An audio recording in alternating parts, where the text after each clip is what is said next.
How to add Collaborator on Instagram.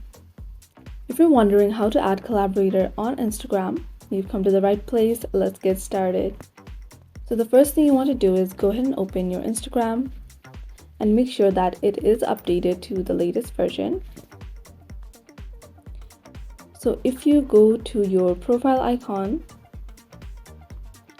and click on these three bars right here and make sure that your account is not a private account. And you can do this by going to settings and you see privacy right here. So click on privacy and make sure that this is not turned green as it is shown right here. So once you do that, go ahead and click on the plus sign at the very bottom. So once you select your post, go ahead and click the arrow button at the top.